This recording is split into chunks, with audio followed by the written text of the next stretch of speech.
The 49ers eliminated the Dallas Cowboys in the divisional round, and unfortunately and painfully, the number one reason why the Cowboys lost that game was quarterback Dak Prescott, and that one hurts. And his performance raises some difficult questions for the Dallas Cowboys moving forward because, ladies and gentlemen, the Dallas Cowboys are officially in off-season mode. So we'll talk about some of that stuff tonight on A to Z Sports Dallas Primetime.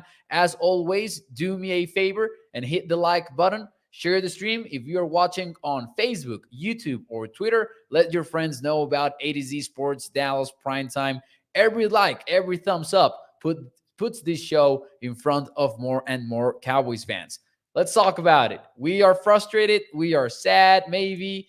It was a frustrating game, but we will break it down and we will break down the difficult questions that were brought up after that performance. Here we go. 1, 2, and 3.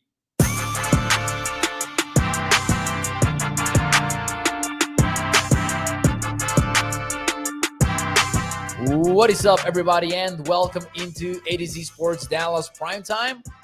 I am your host, Mauricio Rodriguez, streaming with you live every Sunday through Thursday night at 8 p.m. Central here on Dallas On Demand Sports Talk Network. With a lot more content coming your way throughout the offseason, make sure that you check out atozsports.com/Dallas. And as always, remember that Primetime is brought to you by our friends over at freemanmazda.net. We will talk more about them and the ride of the week in a few moments here on the show. But before we do any of that, let me know in the chat and we will get into this. What do you think is the biggest problem with the Cowboys moving forward? Because I think we need to talk about, and I will put that question out in the chat, by the way.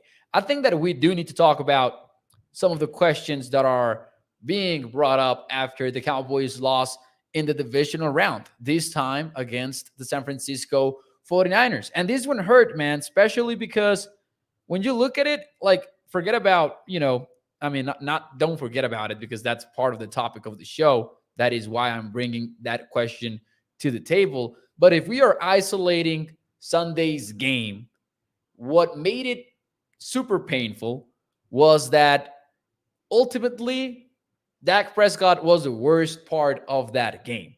The defense showed up. More on that later.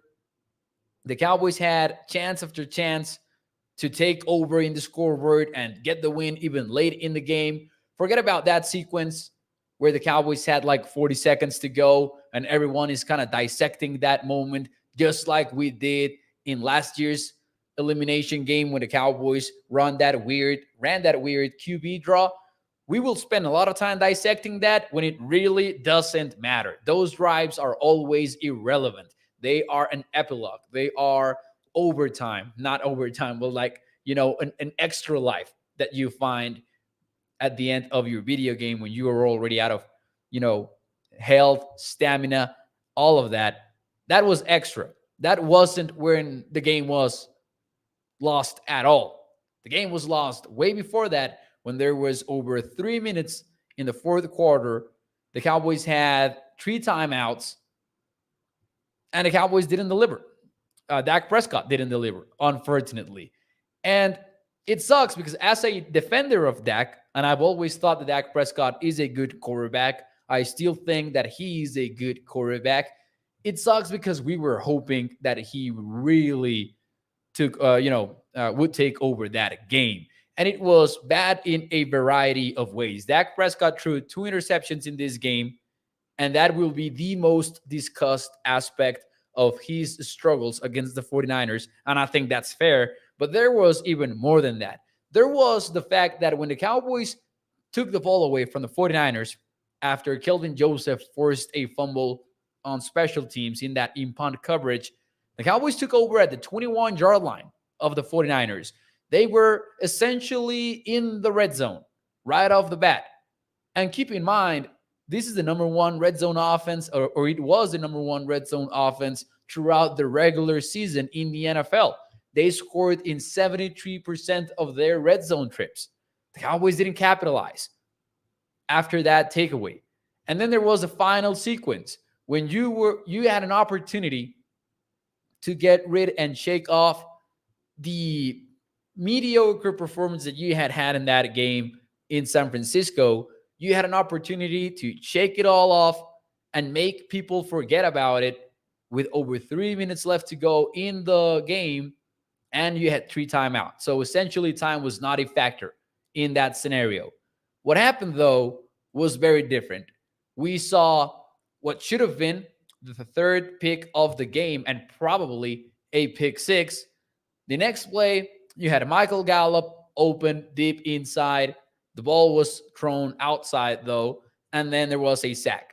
So you had an extra life. You had an extra opportunity to forget all about your problems in that game and tie the ball game at the end of it. And instead, you had a 3-and-out in which you earned 0 yards. As much as it pains me to say, that was a game that, even though there were a lot of issues, receivers not getting separation, pass pro not holding up in certain scenarios, the defense not taking the ball away, even though they played a great game. The biggest reason why the Cowboys lost on Sunday was because Dak Prescott didn't show up. It was a poor performance from him. That raises a lot of questions. A lot. And we'll get into those in just a few moments here. But before we do that, let me see some of your answers here on, what's the biggest problem with the Cowboys moving forward. And by the way, shout out to all of you who are in the show, watching on Facebook, on YouTube. As always, I invite you to hit the thumbs up, hit the like button. So what's the biggest problem with the Cowboys moving forward?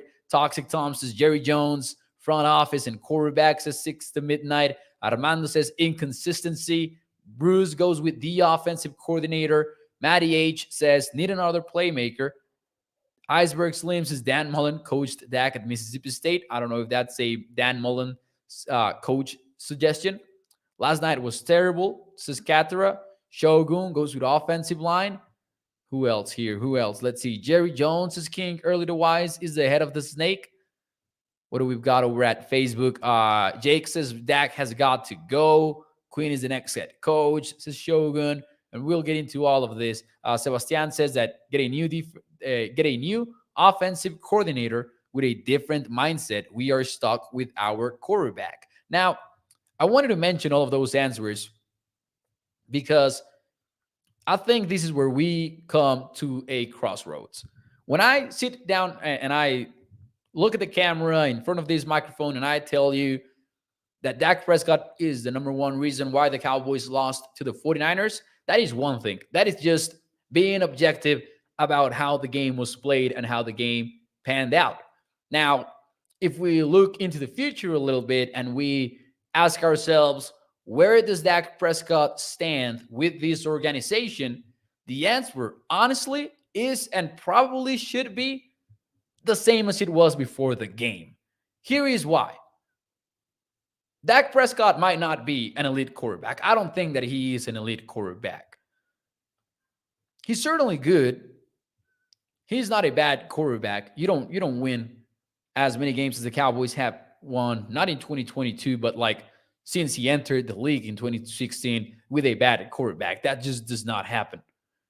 But what is true is that he is not Patrick Mahomes, Josh Allen, Joe Burrow, guys that you will win in, no matter what. No matter if you traded Tyreek Hill away, you're winning with Patrick Mahomes.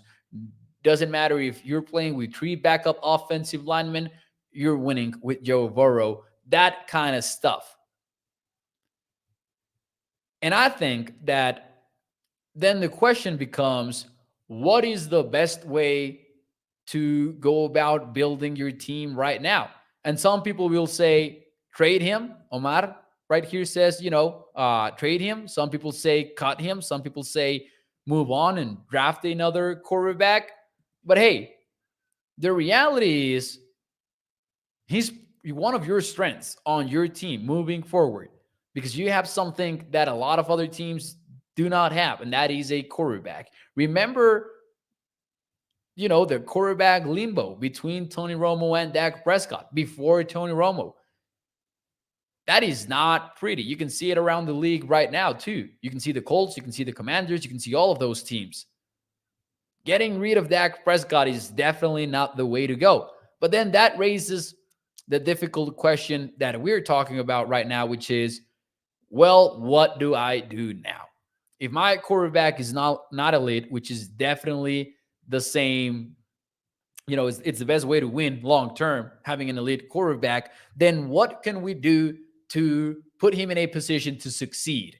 And that's definitely just making the roster better around him. And it sounds super simplistic. It sounds super dumb, but also we are fresh off of an offseason in which the Cowboys intentionally got rid of Amari Cooper, Cedric Wilson, two starting caliber wide receivers, and they also got rid of Lyle Collins, a starting right tackle. You can save the discussion of who was better, Steele or Lyle Collins. He wasn't a starting offensive lineman for the Cowboys. They traded him. The same for Connor Williams. And yes, this all happened in March, and it's frustrating to still talk about it but like almost a year removed from those decisions, but they happened and they proved relevant just last Sunday, because this is not an offense that is nearly as loaded as the ones that are going to fight for the NFC Championship next Sunday. Just a quick look at the skilled position players reveals that. The 49ers got Christian McCaffrey, Brandon Ayuk, Deebo Samuel, George Kittle, one of the best tight ends in the NFL, Kyle freaking Shanahan, who we need to count as like a player almost because he's so good at scheming everyone open. You've got the Eagles, who've got A.J. Brown and Devontae Smith, and they got A.J. Brown, by the way, trading their number one round draft pick from last year's draft. First round draft pick, excuse me. I was saying that wrong. Dallas Goedert, one of the other best tight ends in the NFL, the number one offensive line in the league. The Cowboys have CeeDee Lamb, who is a legit wide receiver one, so there's that. Then they had Michael Gallup, who mightily struggled this season, more than I would have imagined. Noah Brown, who I don't know in how many teams in this league Noah Brown starts in, by the way. I don't think the answer is many. Tony Pollard, he was good. I'm not going to hate him, but he's certainly not like Christian McCaffrey. There is not a lot of those around in the NFL. And Dalton Schultz, who is definitely not in the same tier as Dallas Goedert and George Kittle. When you look at things objectively, you go, oh, that's not the same kind of roster that the Cowboys have. When you look at what the 49ers are throwing out on the field, when you look at what the Eagles are throwing out on the field, that is not the type of, offense that you have. And you could have had Amari Cooper and CeeDee Lamb in the same offense. You decided not to just because of money reasons. Now, keep in mind, when we say money reasons, we don't mean, oh, I couldn't pay him because of the contract that my quarterback is owed, because that was not the case. The Cowboys literally were one of the teams with the most cap space this season. And they're going to be, at least before the moves that they need to make, which are quite a lot, they're going to be in a similar spot this offseason. The Cowboys would have been able to move things around if they wanted to, just like the Rams do, just like the Saints did for a long time while they consistently made the playoffs. But the Cowboys didn't do that. In fact, they took away from Dak Prescott. That cannot be the way to go this offseason. Now, there's another way that you can, of course, make things better around Dak Prescott, and that is a different offensive coordinator. And we've talked about Kellen Moore having some strengths. We've talked about Kellen Moore having a lot of weaknesses. We've talked about how conservative the Cowboys are on early downs and how they consistently put Dak in situations in which he needs to ball out on third and long, and how that is not sustainable. Is there a way in which you find an offensive coordinator that comes in and makes things easier on Dak? Maybe there is. Maybe it's just players that you can aim for.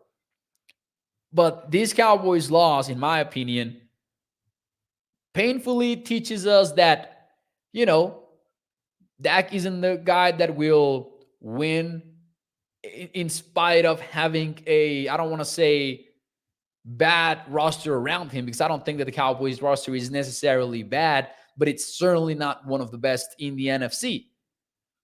You got to give him some weapons, and you've got to give him some offensive line too.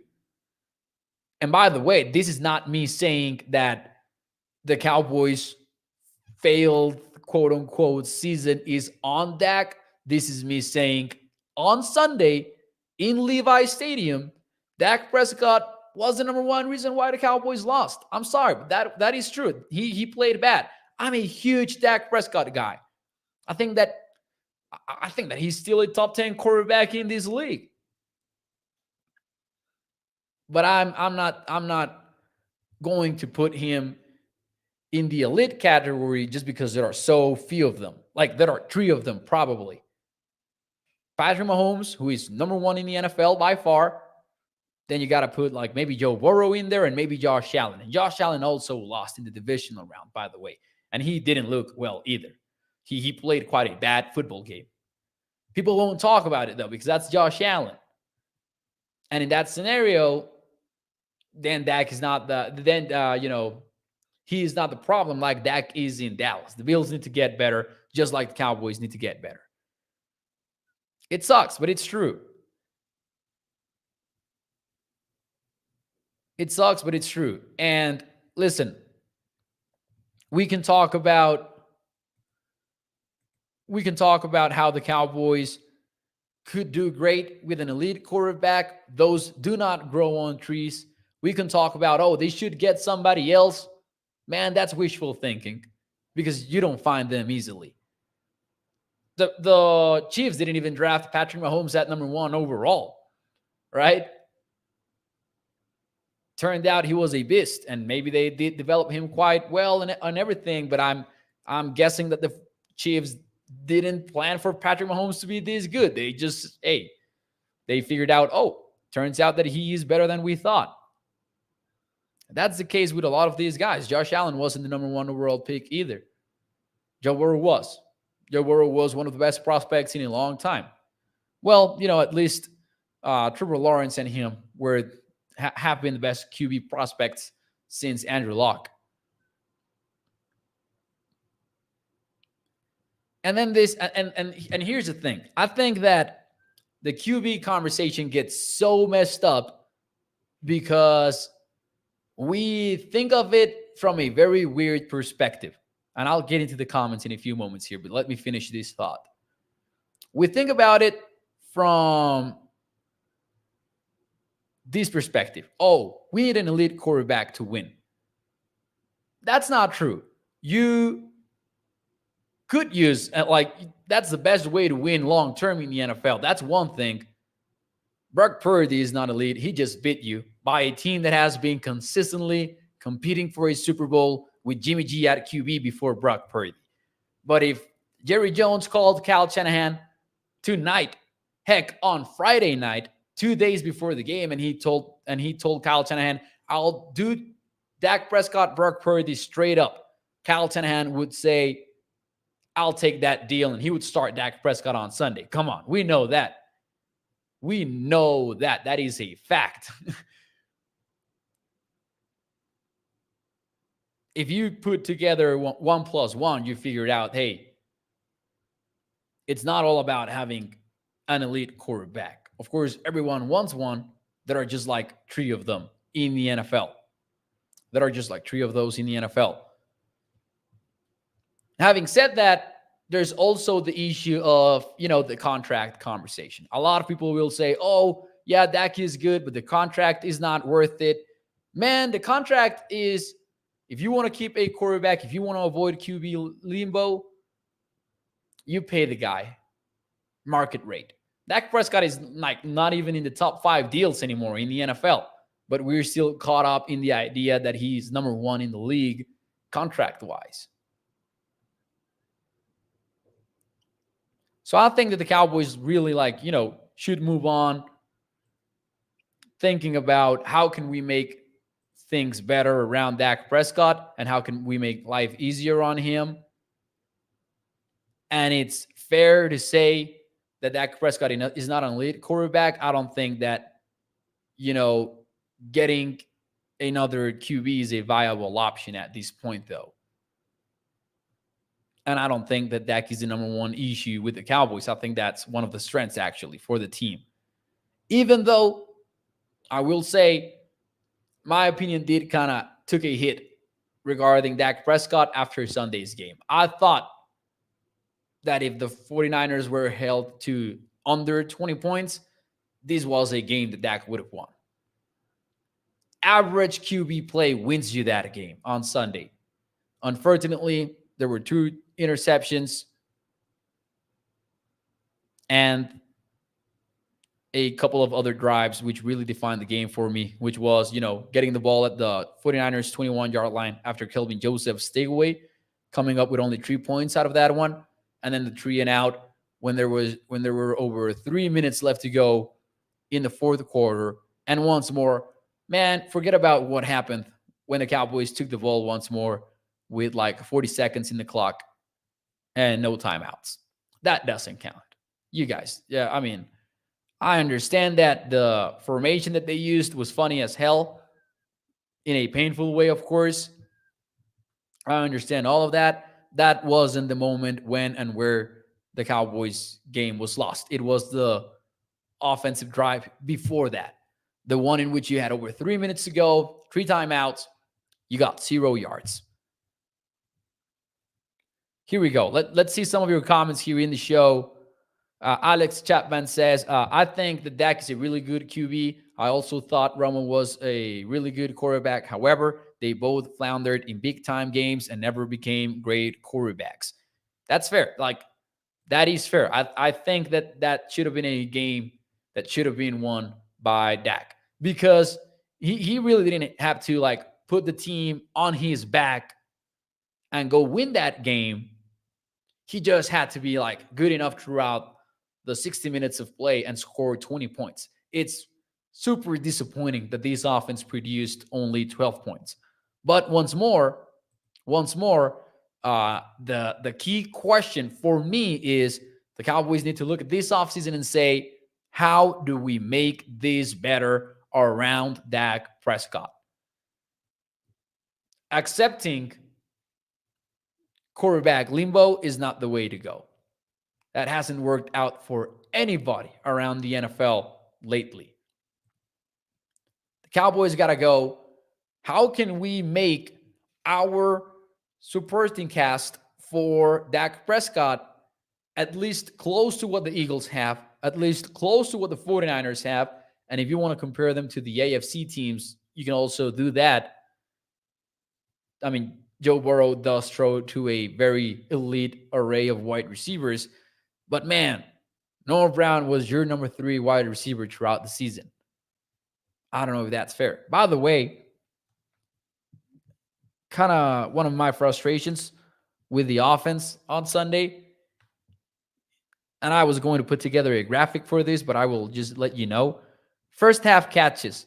CeeDee Lamb had 4. Dalton Schultz had 1. Noah Brown had 2. Pollard had a couple. Elliott had another couple. T.Y. Hilton had 1 catch in the first half. In the second half, the numbers were 6 catches for CeeDee Lamb, 4 catches for Dalton Schultz. 2 of them came in the garbage time drive at the end of things. Noah Brown, Michael Gallup, Tony Pollard, Ezekiel Elliott, and T.Y. Hilton combined for 0 grabs in the second half. The Cowboys offense and this is not even, an indictment on the pass catchers or on Dak or on the offensive coordinator. It's on all of it. To me, it's a perfect representation of what a mess the offense was, especially, not even especially in the second half, because the first half sucked too. Man, tough. Where did the Cowboys go from here? Difficult to know, especially because, man, I don't really think that they will suddenly approach the offseason any differently, right? I don't think that they will suddenly say, oh, you know what? Let's actually go get some awesome playmakers on free agency. Let's trade for this guy or this another guy. They might change things up. Jerry might get desperate. But from what we know from the Cowboys and how they do things, maybe that's wishful thinking for us right now. And if it's another kind of low-key offseason, we might not get our hopes too high until September comes around. And then the Cowboys do what they have proven they can do over the last couple of years, which is win regular season games. The Cowboys can't do that. The Cowboys will have a winning record in 2023. I can tell you that. I will bet a lot of money on that. But then the playoffs will come around and maybe it's the same conversation.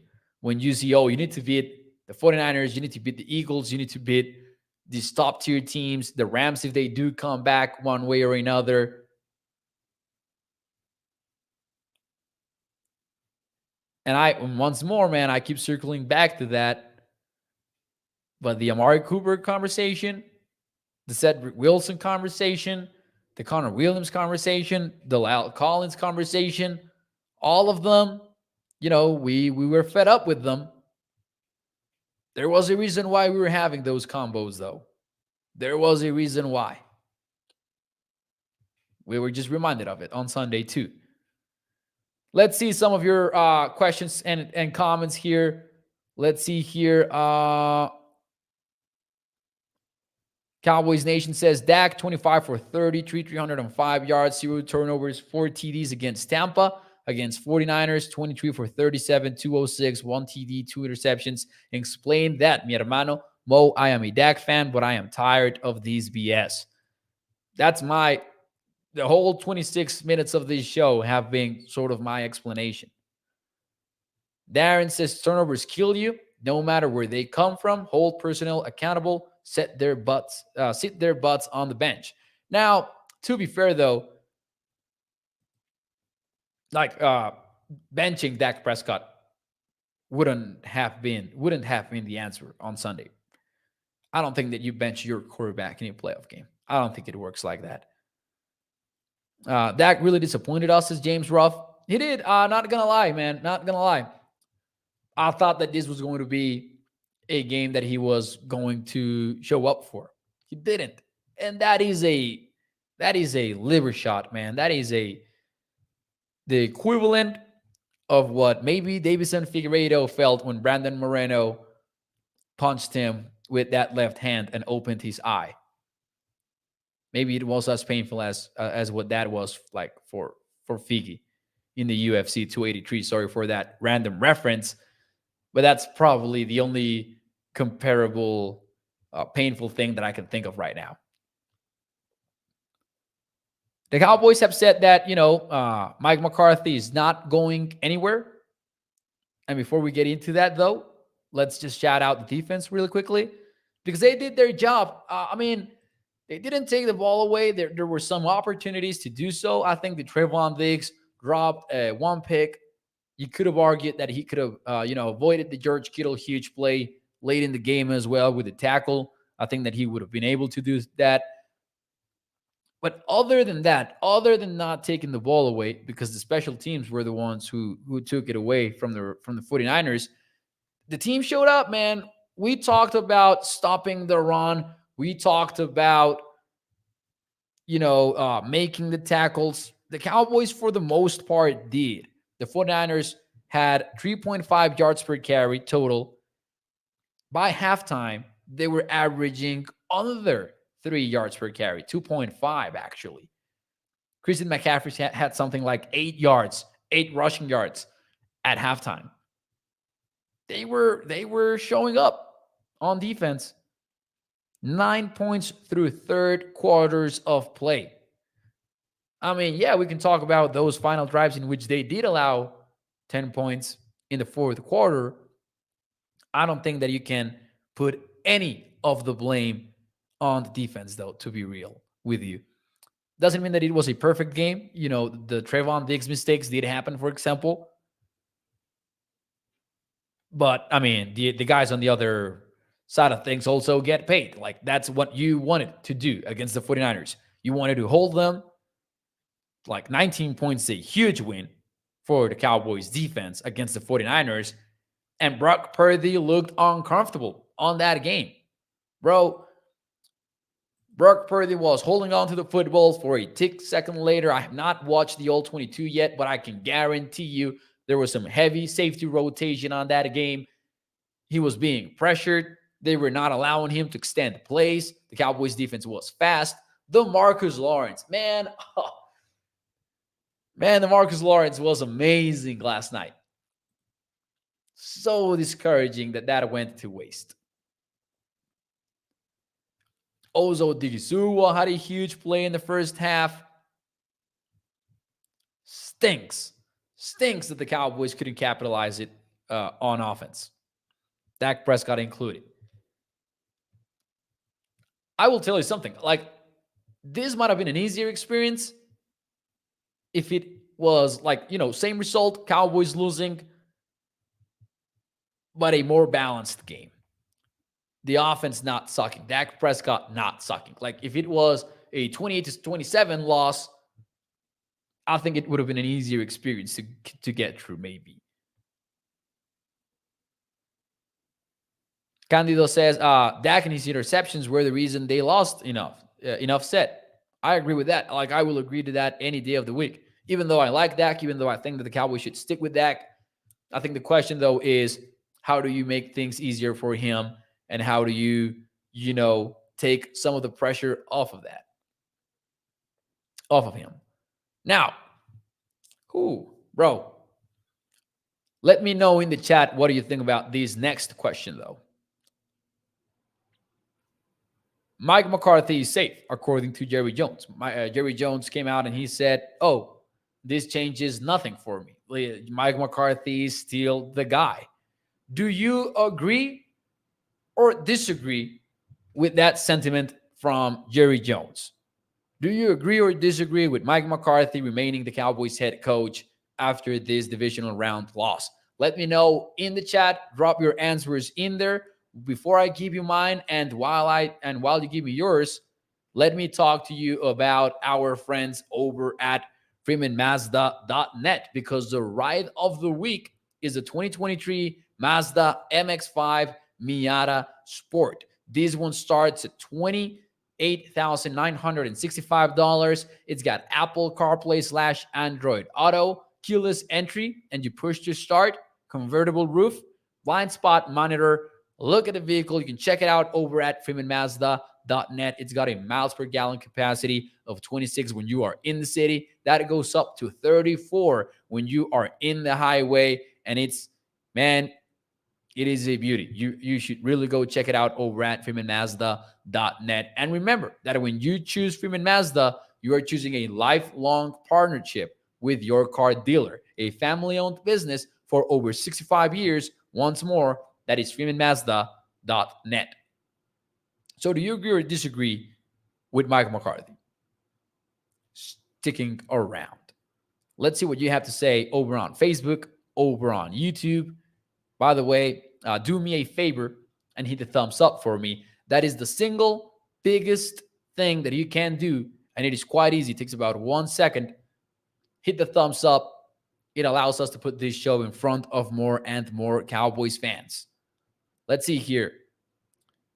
James says, I do not have a problem with that. Darren Miller says disagrees. Dwayne Brown says Jerry lies. He might fire Mike. I don't know. I don't think so. Charlene Evans says agree. I mean that I don't think that Jerry's lying, man. I know that you shouldn't take for granted what coaches and what general managers and executives say about things. But you listen to Ian Rappaport, for example, doesn't sound like there are any reports that suggest that McCarthy's in risk of being fired. I don't think that he's going to be. I think that this is kind of definite. Charlene says agree. Joey Bella agrees. Mark Aaron says, I like McCarthy. I wish that he would call plays. Man, looking like a possibility maybe moving forward. We'll talk about that too. Brian Smith says agree. He stays. Justin says get rid of Kellen, keep Dan Quinn, and get Dak a new QB coach. Georgia says, yes, I think McCarthy is okay. Kellen Moore needs to go. Good QB coach. Toxic Tom says, let Mike pick his staff, Jerry. Man, Jerry, this might be it, though. This might be the time where, let him do his thing. Catherine Jones says, disagree since Kellen Moore is still around doing Dallas dirty. Agree and keep Kellen, says Edward. Mark Andrews says, agree. Thomas says, agree, but Kellen Moore has got to go. As you can see, kind of some divided thoughts in the show. Here's where I stand with this whole conversation. Here's where I stand. I hate that I'm stealing this, but he phrased it perfectly. This is from Ian Rappaport over at Good Morning Football. He said, I don't know if any other NFL head coach, not named Mike McCarthy, would be under such scrutiny after 2 12-5 seasons and a playoff win, which is not the Super Bowl, but it's still better than most teams out there. And I agree. I think that you would have a very, very hard time selling the idea that one of these offensive coordinators around the NFL or even defensive coordinators is a better bet than Mike McCarthy for the Dallas Cowboys. The one guy that can enter the conversation, and maybe you can make the argument, oh, we would be better off with him because he has already proven what he can do, is Sean Payton.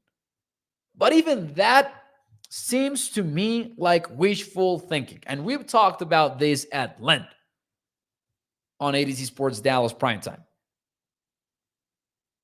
Sean Payton has one year of playoffs in which he has had over 2 playoff wins. Now, granted, he has had number 1 seeds like he did in 2018 when with 1 win he made it to the NFC Championship game and then he lost to the LA Rams in the pass interference game. But I have a very tough time believing that just because Sean Payton comes around, he is suddenly the fix to everything. I'm not even sure if he's better than Mike McCarthy. Honestly, they're very similar in playoff record. They both have a Super Bowl. They both had, one had Drew Brees for years. The other had Aaron Rodgers for years. Didn't do a whole lot with them after, their respective Super Bowl years. I think that it comes back to the same difficult question that we touched on for Dak. I think that this needs to be a better team, and it sounds super, super obvious, but this is not the same kind of team that the 49ers are and the Philadelphia Eagles are, for example, the 2 remaining teams in the NFC. Dwayne Brown says, Sean Payton won Super Bowl, Mike won Super Bowl. Like, even if you forget about the fact that you need to trade for Sean Payton, that you need to do some moves, etc., that you might be set back 1 or 2 years, I'm not sure if Sean Payton is better than Mike McCarthy. I think that the biggest reason why some in Cowboys Nation believe that Sean Payton is better than Mike McCarthy is wishful thinking, is wanting a new face, wanting some hope. In reality, it comes down to the roster for me. It really does. Toxic Tom says, then let the Super Bowl winning coach that we have pick his staff. And I will agree to that. I think that we might see some changes this time in the coaching staff. I really think that Kellen Moore is at risk now. I will say that. I think that Kellen Moore is sitting in the hot seat. Going to be interesting how this offseason shakes out. Now, I will say this, though, too.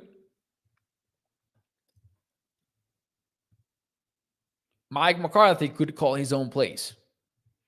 And I know that we've talked about it for a while now. Could be a possibility. But I also got to warn you, if Mike McCarthy suddenly starts calling plays, I'm not entirely sure that you will see an aggressive offense on early downs. I'm not entirely sure that you will see a more modern offense. I'm not sure about any of that. It would be different than the Kellen Moore offense. I guess so, but also I don't know if that changes a lot the philosophy of the offense that Mike McCarthy would have. He could still be a better play caller. He could still be a better offensive architect, maybe all of that. But I think that bringing in an offensive coordinator is and would be an interesting possibility for Dallas. We'll see. And I agree with Toxic Tom. He says it's a risk in willing to take at this point. Kellen Moore isn't working. I'm up for that too. I would be up for that. I wouldn't mind McCarthy taking over play calling, honestly. Kellen Moore is so terrible at play calling, says Rolando. Nikki says, do you know the term you have no filter? That's Kellen. He has a lot to say, plays, but never says them at the right time. I didn't know that that's how that term worked. I mean, I understand what Nikki's trying to say. Just, thinking out loud here. I thought it was like you saying inappropriate things at the inappropriate time. Our best, but hey, I think that he's a very solid play designer. So I see where Nikki is coming from for sure. Like I do like Kellen's play design. I think that's one of his strengths. But play calling at times can be an issue. And more than anything, I think that it's kind of this old school approach to, I will run it on first down. I will run it on second down. Oh, it's third down. Let's pass. I think the Cowboys would be better off just being more aggressive, passing the football on early downs, setting up the run with the pass, not the other way around. Edward says what they do during practice shows up on a Sunday. That is a fact. Gerald says Dak is a bust. I don't think that Dak's a bust. I don't think that is the case. Toxic Tom says, yeah, it's not the 90s anymore. Get with the damn program. Mark Aaron says it's so obvious that Jerry told Mike McCarthy that Kellen Moore has to call the plays. We'll see, man. We'll see if this is the same offseason as it was last year, or if maybe the Cowboys are up for some change. If maybe the Cowboys say, you know what, let's make life easier on our quarterback and let's change things up on offense, talent-wise and scheme-wise. I have a hard time believing that this version of the Dallas Cowboys with maybe one more wide receiver or one more offensive lineman changes a lot. But Dak Prescott is a good QB, and Mike McCarthy, I think, is a good HC. So maybe we can consider that a start. Toxic says, Mo, you look down, man. Younger fans like you deserve better. I will tell you something. It kind of sucked, especially because of Dak's own performance. And as I have said, you guys know that I think Dak is a good QB. I don't think that he's the issue. Just wish that, man, I'm just surprised that the 49ers won that game with 19 points. I didn't see that happening. We broke down the game very thoroughly during the week. And I saw the possibility of the 49ers going off. I saw the possibility of this being a shootout. I saw the possibility of it being a balanced game, like just 24-21, something like that. Both teams have very good defenses. The 49ers defense is insane, by the way. Shout out, credit to them. They deserve that credit. But 12 points? 12 points? I did not see that coming at all. Anyways, ladies and gentlemen, we could do this for 3 more hours maybe. But we won't. We will save some of it for tomorrow night, 8 p.m. Central, here on ADZ Sports Dallas Primetime. As always, make sure that you check out ADZsports.com. Remember that Primetime is brought to you by our friends over at freemanmazda.net. I appreciate every one of you tuning into the show. Hit the thumbs up for me. Every like puts this show in front of more Cowboys fans. Shout out to all of you, sirs, and ma'ams. Thank you, Rick. Thank you, Toxic. Thank you, Ines. Thank you, Lost in Translation podcast. Thank you, all of you. I will see you tomorrow night, 8 p.m. Central. And I appreciate these comments from all of you, including Joey Bella, who says, awesome, great content all year. And I can imagine who you will bring in this year. Hey, I don't know. We'll see. We'll see if we can get some fire guests like Easy Mukwamu on last offseason. We'll see who we can bring in this time around. See ya. Tengan un buen lunes. Adiós.